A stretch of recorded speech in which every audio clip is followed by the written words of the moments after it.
Sahabat Hikmah, lihat semburan bisa King Cobra ini. King Cobra adalah salah satu ular paling berbisa yang Allah ciptakan. Dan pernahkah mendengar desisan suaranya sebelum menyembur?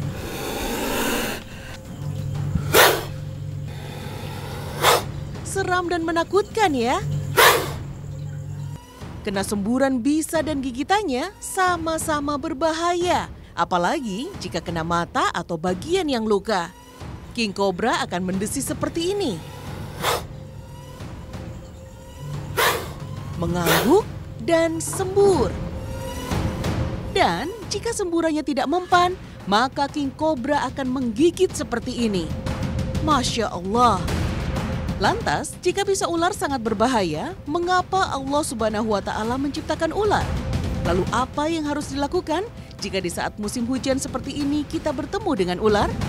Inilah hikmah sesaat lagi.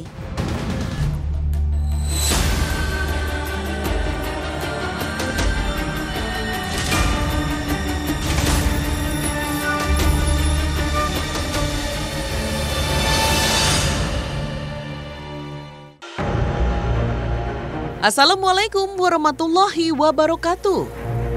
Meskipun air telah surut, banjir yang melanda beberapa wilayah termasuk ibu kota Jakarta masih menyisakan ancaman yang tetap harus diwaspadai. Bukan hanya terhadap kesehatan, tapi juga kemunculan binatang-binatang liar dan berbahaya. Meski tidak semua ular berbisa, namun yang tidak berbisa pun tak kalah bahayanya. Ular piton atau sanca misalnya. Ular ini memakan mangsa dengan cara meremukkan tulangnya terlebih dahulu. Nih, lihat saja Sobat Hikmah. Secara sederhana mengukur kekuatan lilitan seekor piton muda. Nah, lihat tuh. Bisa sampai 60 kg kekuatan lilitannya. Gimana kalau piton liar dewasa ya? Sahabat Hikmah, bahaya utama ular terletak pada bisa atau racun yang dikeluarkan beberapa ular jenis tertentu. Ular berbisa akan menyerang dengan dua cara. Pertama adalah dengan menyemprotkan bisa ke arah mata. Semburan bisa ular ini bisa menjangkau jarak 2,5 meter. Karenanya, manusia harus berhati-hati bila bertemu dengan ular berbisa. Korban yang terkena bisa ular di bagian mata akan mengalami kebutaan. Cara kedua adalah melukai korban dengan gigitannya. Bisa ular yang masuk melalui luka akan menyebabkan pingsan, kelumpuhan, hingga kematian, tergantung jenis dan kekuatan bisa ularnya. Selain punya kadar racun tertentu, bisa ular umumnya bersifat koagulan atau membekukan darah korbannya. Sekarang coba kita uji yuk bagaimana bisa ular bekerja. Nah sahabat Hikmah, dalam tabung ini adalah darah ayam segar. Kemudian kita siapkan juga bisa ular kobra dalam tabung lainnya. Sekarang bisa yang sedikit ini kita campurkan ke dalam darah ayam. Dan yang terjadi ternyata darah ayamnya membeku. Demikian pula bila ini terjadi pada diri manusia.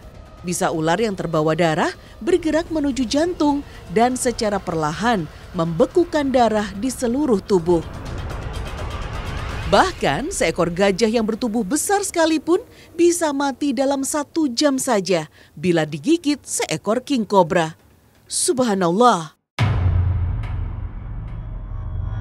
Sebagai makhluk ciptaan Allah, ular juga punya banyak kelebihan dan kekurangan. Kemampuan fantastis ular adalah kemampuan mendeteksi bau. Ular tidak punya sensor bau di hidungnya, namun partikel bau di udara ditangkap melalui sensor di lidahnya yang terbelah. Partikel ini kemudian diteruskan ke organ Jacobson atau organ pengenal bau di langit-langit terahang atasnya. Organ Jacobson ini terhubung dengan otak ular untuk memberikan keputusan atau instruksi atau jenis bau yang ditangkapnya. Beberapa jenis ular seperti ular viper yang lazim di Indonesia ini tidak menggunakan organ pengenal bau.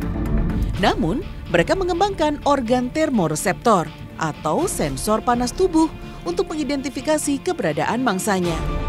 Ini nih buktinya. Ular viper pohon ini bereaksi pada panas api di dekatnya. Kemampuan ular berikutnya adalah kemampuan untuk melepaskan tulang-tulang rahangnya. Dengan demikian, ular bisa memakan mangsa yang berukuran besar. Bahkan seekor ular mampu menelan mangsa yang tubuhnya lebih besar beberapa kali lipat dari tubuh si ular sendiri. Gigi ular juga cukup banyak, ada sekitar 200 jumlahnya. Namun gigi-gigi ini tidak digunakan untuk mengunyah, melainkan untuk memegang mangsa agar tidak terlepas.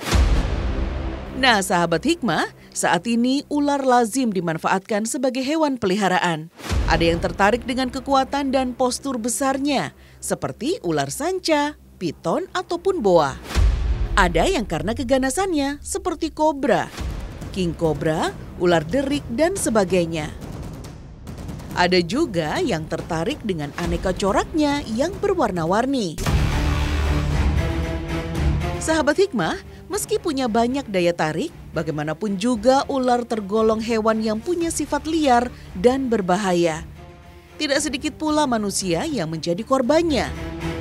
Dan sebagian besar di antaranya adalah orang yang memanfaatkan ular untuk berbagai keperluan, termasuk dunia hiburan. Sahabat hikmah, semua agama samawi, baik Yahudi, Nasrani, dan Islam sendiri, memandang ular sebagai simbol kelicikan, kejahatan, dan pengkhianatan. Ular memang punya sejarah kelam dengan manusia. Bahkan sejak zaman Nabi Adam alaihissalam, ular telah menjadi aktor kejahatan. Dikisahkan saat terusir dari surga, syaitan berupaya kembali untuk menggoda Adam dan Hawa.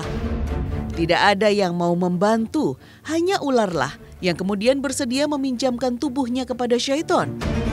Hingga syaitan pun bisa mendekati Adam dan Hawa dan menggoda mereka. Wallahu alam. Banyak yang berpendapat bahwa pandangan miring semua agama samawi terhadap ular adalah karena ular merupakan satwa berbahaya. Karenanya, setiap pemeluk agama diminta untuk menghindarinya. Namun, apapun kisah dan pendapat tadi, pandangan Islam terhadap ular telah jelas.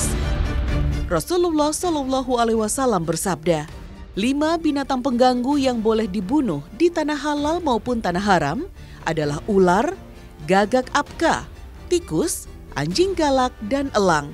Hadis riwayat Muslim. Dalam riwayat lainnya dari Abu Hurairah radhiyallahu anhu, ia berkata, Rasulullah SAW bersabda, tidaklah kami pernah berdamai dengannya atau ular sejak kami memusuhinya. Maka barang siapa yang membiarkannya lantaran rasa takut, maka ia tidak termasuk golongan kami. Hadis riwayat Abu Daud. Lebih tegas lagi disebutkan dari Ibnu Mas'ud radhiyallahu anhu yang berkata, Rasulullah SAW bersabda, bunuhlah semua ular. Barang siapa yang takut pada dendam mereka, maka ia bukanlah dari golonganku. Hadis riwayat Abu Daud. Jadi jelas bahwa umat muslim harus bersikap tegas bila bertemu dengan satwa melata ini. Hal ini juga dilakukan oleh Ibnu Umar radhiyallahu anhu. Ia berkata, Rasulullah menganjurkan untuk membunuh ular. Bunuhlah ular-ular. Kemudian Ibnu Umar berkata, setiap kali saya bertemu ular, tidak saya biarkan dan saya bunuh. Hadis riwayat Bukhari dan hadis riwayat Muslim. Dengan adanya perintah Rasulullah ini, semua ulama sepakat untuk mengharamkan umat Islam memelihara ular. Syekh Imam Syihabuddin Al-Qalyubi, seorang ulama bermazhab Syafi'i, dalam kitabnya mengatakan, binatang yang dianjurkan dibunuh haram untuk dipelihara. Karena adanya perintah untuk membunuhnya, menggugurkan kemuliaannya dan dilarang memeliharanya. Sahabat hikmah, perintah Rasulullah SAW juga adalah perintah Allah. Karenanya, menaati beliau sejatinya adalah menaati Allah Subhanahu wa Ta'ala. Firman Allah dalam Al-Quran, siapa yang menaati Rasul, berarti ia menaati Allah. Quran Surat An-Nisa ayat 80. Jika Allah dan Rasul-Nya memerintahkan untuk membunuh ular, bagaimana mungkin seorang muslim justru malah merawatnya? Karena itulah, para ulama menegaskan haramnya memelihara binatang yang disyariatkan untuk dibunuh. Sahabat Hikmah, perintah membunuh ular secara langsung dikhususkan bagi ular yang berada di luar rumah. Namun, untuk ular yang berada di dalam rumah, Rasulullah mewanti-wanti untuk memberikan peringatan terlebih dahulu. Rasulullah Shallallahu Alaihi Wasallam bersabda, "Sesungguhnya bagi rumah ini terdapat awamir atau penghuni. Jika kalian melihat sesuatu darinya, maka biarkanlah sampai 3 hari. Jika dia masih ada lebih dari 3 hari, maka bunuhlah karena ia kafir." Hadis riwayat Muslim. Kemunculan ular di dalam rumah secara tiba-tiba dipercaya sebagai jelmaan jin. Jika ular ini adalah jin muslim, ia akan segera menghindar setelah diberi peringatan. Namun bila tidak, maka ia adalah jelmaan jin kafir dan wajib untuk membunuhnya. Meski demikian, ada jenis-jenis ular yang tetap harus dibunuh meskipun berada di dalam rumah. Hal ini dijelaskan dalam riwayat Abu Lubabah radhiyallahu anhu. Ia berkata bahwa Rasulullah Shallallahu Alaihi Wasallam bersabda, "Janganlah kalian langsung membunuh ular di dalam rumah, kecuali setiap ular yang buntung atau pendek ekornya dan memiliki 2 garis di punggungnya, karena ular jenis ini dapat menggugurkan kandungan dan membutakan mata. Maka bunuhlah ia." Hadis riwayat Muslim. Sahabat Hikmah, bagaimanapun rupa, corak, dan warnanya, ular adalah binatang liar yang punya insting untuk mempertahankan diri bila merasa terganggu. Karenanya, sahabat Hikmah harus tetap waspada bila berhadapan dengan ular, apalagi ular yang berbisa. Nah, untuk membedakan ciri ular berbisa dan tidak berbisa, sahabat Hikmah bisa melihat ciri-ciri ini. Pertama, ular berbisa memiliki pupil mata lonjong atau elips dan tampak berupa celah, persis seperti pada mata kucing.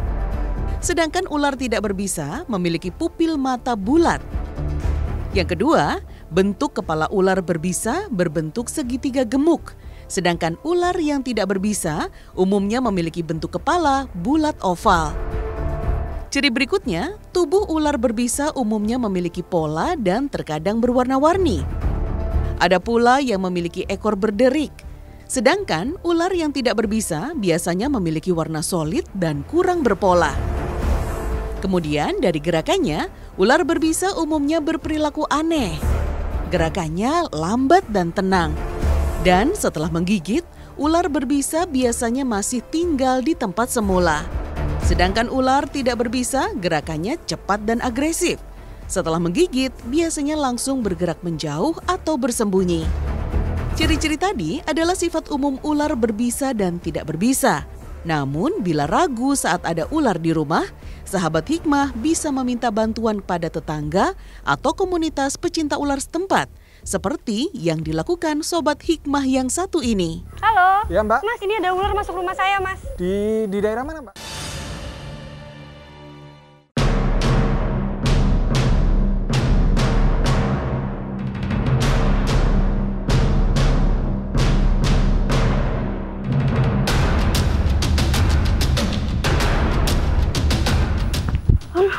Memang di musim penghujan seperti ini kita perlu waspada karena ada saja ular yang masuk ke dalam pemukiman ataupun rumah kita. Karena di musim penghujan adalah waktu yang tepat bagi anak-anak ular ini menetas atau keluar dari cangkangnya. Nah, kalau kita tidak tahu cara penanganannya sendiri, kita perlu menelpon rescue terdekat. Seperti saya mau telepon dulu. Sahabat Hikmah, saat menghubungi tim Snake Rescue, kita perlu menginformasikan secara detail lokasi ditemukannya ular, ciri-ciri, warna, dan ukuran si ular.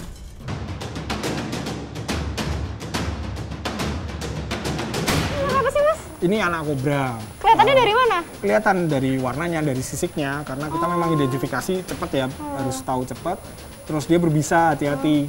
Kalau udah tahu berbisa kayak gini, nggak boleh langsung dipegang pakai tangan.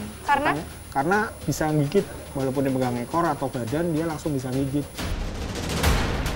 Walaupun masih anakan, ular kobra ini tergolong agresif. Reaksi kobra pasti melawan dan berontak sewaktu ditangkap. Dengan tongkat penangkap ular khusus ini, tim bisa menangkap ular secara lebih efektif dibandingkan tongkat biasa. Jika ular sudah bisa dikendalikan, masukkan ular ke dalam kantung. Jangan lupa untuk mengikat ujung kantung erat-erat sehingga ular tidak lepas dan berkeliaran kembali. Mas, gimana kalau besok-besok ada lagi, Mas? Oke, yang penting harus tenang dulu. Yang kedua ini kita mau contohin, kita lepas lagi, tapi pakai peralatan yang ada di rumah. Dengan alat sederhana yang ada di rumah, kita bisa menangkap ular. Kuncinya tidak perlu panik. Gunakan tempat sampah atau ember, pengki, dan sapu. Gunakan sapu untuk menggiring ular ke dalam pengki, lalu masukkan ke ember atau tempat sampah. Kira-kira ularnya jenisnya apa aja nih? Apa cuman hanya di sekitar halaman tuh, cuman di bawah aja di tanah apa gimana? Oh enggak, kalau di kompleks, di perumahan kayak gini atau di rumah-rumah, selain ular yang habitatnya di tanah kayak kobra tadi, juga ada yang di atas pohon. Wah, jadi kita harus benar-benar Betul, waspada harus ngecek. kemana-mana ya? Iya, ada juga yang di plafon rumah, dia suka makan cicak. Nah, kita mau ngecek juga di sini yang di atas pohon ya, kita lihat ya. Penyisiran ular tidak hanya di tanah saja, tapi juga ke pepohonan. Karena ada juga jenis ular yang senang menangkap mangsa di atas pohon seperti anak burung. Nah, itu ada tuh, warnanya hijau menyerupai daun. Nah, ini namanya ular pucuk. Dikenal juga dengan nama ular gadung. Ia memiliki bentuk kepala memanjang dan runcing pada bagian moncongnya. Sebenarnya, ular pucuk juga punya bisa, namun bisanya rendah, jadi tidak berbahaya bagi manusia. Jika kita tergigit ular pucuk, kita hanya akan merasa gatal saja di bagian yang tergigit. Selain teknik menangkap ular dengan aman, tim penyelamat ular juga memberikan tips pertolongan pertama untuk korban gigitan ular. Untuk mengatasi gigitan ular, kenali terlebih dahulu jenis ular apa yang menggigit. Apakah ular berbisa atau tidak? Hal ini bisa diketahui dari luka yang ditimbulkan. Gigitan ular tidak berbisa biasanya akan menimbulkan luka halus berbentuk lengkungan. Sedangkan luka pada korban gigitan ular berbisa akan menimbulkan bercak kebiruan, bengkak, dan nyeri. Pada korban gigitan ular tidak berbisa, penanganan bisa dilakukan dengan membersihkan luka menggunakan antiseptik dan memberikan pengobatan pada luka yang ditimbulkan. Sedangkan gigitan ular berbisa akan menimbulkan sejumlah gejala pada tubuh. Di antaranya adalah kelemahan otot, menggigil, berkeringat, mual, muntah, nyeri kepala, hingga pandangan kabur. Gejala ini muncul sekitar 30 menit hingga 24 jam setelah digigit ular berbisa. Sebelum berakibat fatal, pertolongan pertama harus segera dilakukan agar racun ular tidak tersebar ke seluruh tubuh. Nah, kalau yang berbisa, prinsipnya adalah luka ini nggak boleh gerak. Namanya imobilisasi. Caranya bisa dengan alat, apapun alatnya ya. Ini tolong dipegangin dulu. Ini misalnya gini, dikasih tongkat, kemudian diikat di kanan kirinya. Ini nggak boleh gerak. Tujuannya apa? Agar luka itu tidak ada banyak gerakan atau imobilisasi. Nah, kalau tidak banyak gerakan, maka dia bisanya hanya ngumpul di lokasi luka aja, nggak nyampe ke arah jantung. Ini yang harus dilakukan di rumah, ya. Ini contoh. Sambil menunggu ambulans datang sambil atau nunggu ke dokter bantuan, ya? betul. Jangan sampai korban nggak dirawat atau nggak diimobilisasi, didiemin aja. Justru itu malah berbahaya. Kalau kita digigit ular berbisa, dia kayak disedot ya. Disedot gitu ya. Mas. Oke, itu biar sebetulnya keluar katanya bisanya. Pertama tindakan itu percuma, yang kedua justru merugikan pasien. Jadi sekarang udah nggak direkomendasi sama WHO. Kenapa? Karena bisa ular itu tidak melalui darah, bisa ular melalui getah bening. Jadi cukup diimobilisasi aja agar gerakannya tidak kemana-mana. Lalu, bagaimana dengan mengusir ular dengan cara menaburkan garam? Apakah ini efektif? Mari kita coba.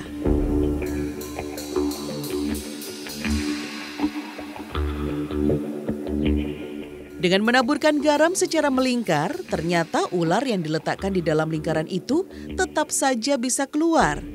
Artinya, garam bukanlah bahan untuk mengusir ular, tapi efektif untuk mengusir hewan berlendir seperti lintah dan pacet.